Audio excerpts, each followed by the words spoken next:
श्रीमन्नारायण नारायण नारायण। बोलिए भागवत भगवान की जय। आप समस्त भक्तवृंदों को मेरा सादर प्रणाम। इस समय प्रस्तुत है श्रीमद् भागवत महापुराण तृतीय स्कंद 20वें अध्याय के 34वें श्लोक से। असुरा ऊचुः काशिकस्याशिरम्भोरु को वार्थस्तेऽत्र भामिनी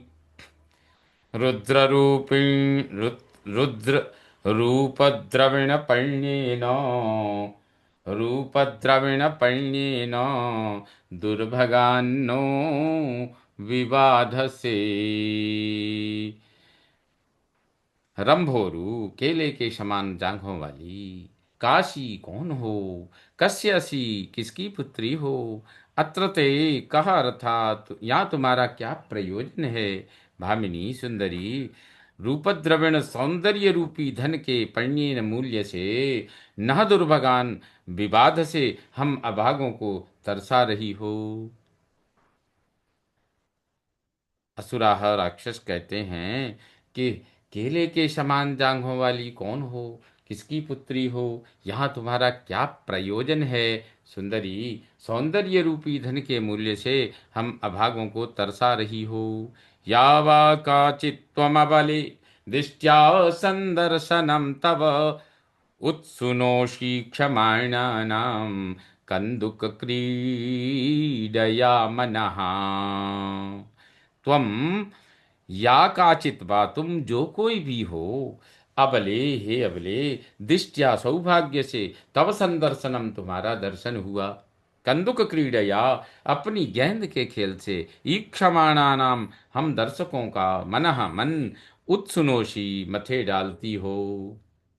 अर्थात असुर कहते हैं तुम जो भी कोई भी हो, हे अबले, सौभाग्य से तुम्हारा दर्शन हुआ, अपने गेंद के खेल से हम दर्शकों का मन मथे डालती हो। नैकत्रते जयति शालिनी पाद पद्मं घ्रन्त्या मुहुः करतले न पतत् पतंगम मध्यम विषीदति बृहस्तनभारभीतं शान्तेव दृष्टिरमला सुशिखा समूहः। पतत पतंगम, गिरती हुई गेंद को, मुहुहु करतले न, बार बार हथेली से, घ्रंत्या मारने से, जयति शालिनी विजय करने वाली सुंदरी, ते तुम्हारे पाद पद्मम चरण कमल एकत्र ना एक स्थान पर नहीं रह पाते। बृहत स्तन भार भीतम, भारी स्तनों के भार से डरा हुआ, मध्यम बीच का भाग कमर, विषीदती थका कष्ट पाती है, कमर कष्ट पाती है, अमला दृष्टि तुम्हारी निर्मल दृष्टि, शांत एव सुशिखा समूहा, शांत ही है, केशपास कितना सुंदर है। अर्थात असुर उसका रूप सौंदर्य वर्णन करते हुए कह रहे हैं कि गिरती हुई गेंद की बार बार हथेली से मारने से विजय करने वाली सुंदरी तुम्हारे चरण कमल एक स्थान पर नहीं रह पाते। स्तन भार के कारण मध्य भाग कष्ट पा रहा है, तुम्हारी निर्मल दृष्टि शांत ही है, केश पास कितना सुंदर है। इस प्रकार मैत्रेय जी, आगे मैत्रेय जी कहते हैं विदुर जी से, इति सायंतनीं संध्याम असुरा प्रमदायतीं प्रलोभयन्तीं जगृहुर्मत्वा मूढ़धियः स्त्रियम्। इति इस प्रकार प्रमदायतीम, स्त्री रूपधारिणी, प्रलोभयंतीम, प्रलुब्ध करती, सायंतिनीम, सायंकालीना, संध्याम, संध्या को, मूढ़धिया, मूढ़ बुद्धि, असुराः असुरों ने, स्त्रियम मत्वा, स्त्री समझकर, जगृहु ग्रहण कर लिया। कहते हैं मैत्रेय जी, हे विदुर, इस प्रकार स्त्री रूपधारिणी, प्रलुब्ध करती, सायंकालीना संध्या को मूढ़ दिया, मूढ़ बुद्धि असुरों ने स्त्री समझकर ग्रहण कर लिया। प्रहस्य भाव गंभीरम जिघ्रन्त्यात्मानमात्मना कांत्या ससर्ज भगवान गंधर्वाप्सरसाम गणान। गंभीरम भावम प्रहस्य, गंभीर भाव से हंसकर, भगवान आत्मानम, भगवान ब्रह्मा ने, आत्मानम आत्मना जिघ्रंत्यो, अपने आप को स्वयं सूंघती, आस्वादन करती, कांत्या अपनी कांति से गंधर्व अप्सरसाम गणान गंधर्व एवं अप्सरा गणों को ससर्ज उत्पन्न किया। मैत्रेय जी कहते हैं, इस प्रकार गंभीर भाव से हंसकर भगवान ब्रह्मा ने अपने आप को स्वयं सुंगती आस्वादन करती अपनी कांति से गंधर्व एवं अप्सरा गणों को उत्पन्न किया। विससर्ज तनुं तां वै ज्योत्स्नां कान्तिमतीं प्रियां तयैव चाददुः प्रीत्या विश्वावसु पुरोगमाः।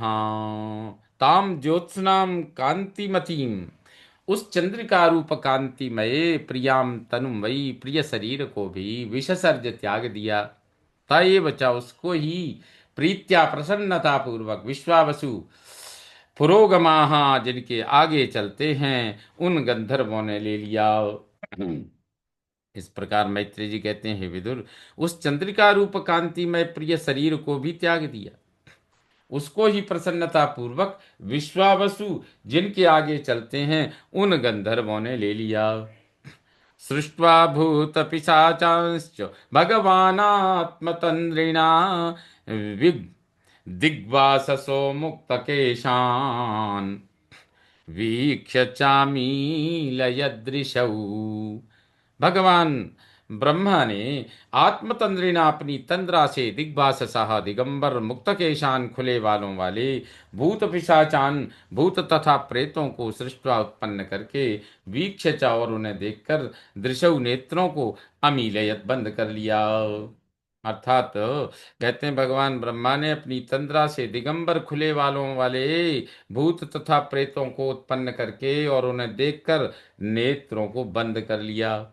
जगृहुस्तद्विसृष्टां तां जृम्भणाख्यां तनुं प्रभो निद्रामिन्द्रियविक्लेदो यया भूतेषु दृश्यते येनोच्छिष्टान् दर्शयन्ति तमुन्मादं प्रचक्षते। इस प्रकार तद उन ब्रह्मा जी के द्वारा विशिष्टाम छोड़ा गया। प्रभो ब्रह्मा जी के जृंभणाख्याम जमाई नामक ताम तनुम निद्राम, उस शरीर निद्रा को जगृहु उन भूत पिशाचों ने ले लिया। यया जिसके द्वारा भूतेषु प्राणियों में इंद्रिय विक्लेदः इंद्रियों की शिथिलता दृश्यते दिखलाई पड़ती है। एन जिस निद्रा के माध्यम से उच्छिष्टान जूठे मुख सोने वालों वाले को दर्शयंती भूत प्रेत अभिभूत कर लेते हैं, तम उस अवस्था को उन्मादम पागलपन प्रचक्षते कहा जाता है। कहते हैं, उन ब्रह्मा जी के द्वारा छोड़ा गया ब्रह्मा जी के जम्हाई नामक उस शरीर निद्रा को उन भूत पिशाचों ने ले लिया, जिसके द्वारा प्राणियों में इंद्रियों की शिथिलता दिखलाई पड़ती है।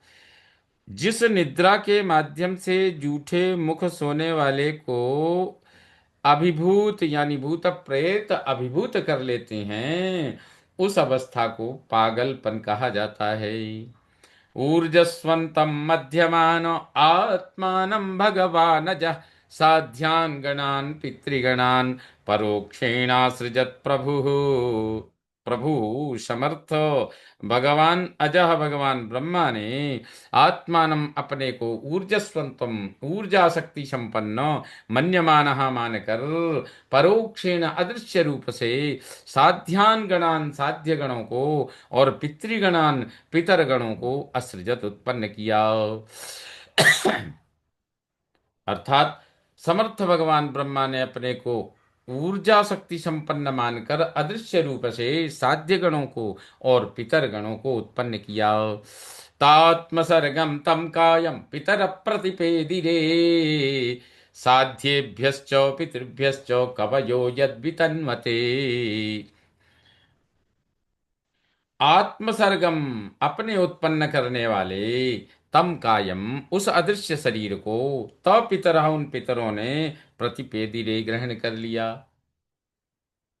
यत जिसके द्वारा साध्येभ्य साध्य गणों को और पितृभ्य च पितरों को भी कवय काव्य पिंड और हव्य वितन्वते अर्पण करते हैं। अर्थात अपने उत्पन्न करने वाले उस अदृश्य शरीर को उन पितरों ने ग्रहण कर लिया जिसके द्वारा साध्य गणों को और पितरों को भी कव्य, पिंड और हव्य अर्पण करते हैं। श्रीमन्नारायण नारायण नारायण, बोलिए भागवत भगवान की जय। इस प्रकार श्रीमद् भागवत महापुराण तृतीय स्कंध 20वें अध्याय का यह 43वां श्लोक संपन्न हुआ। श्रीमन्नारायण नारायण नारायण, बोलिए भागवत भगवान की जय।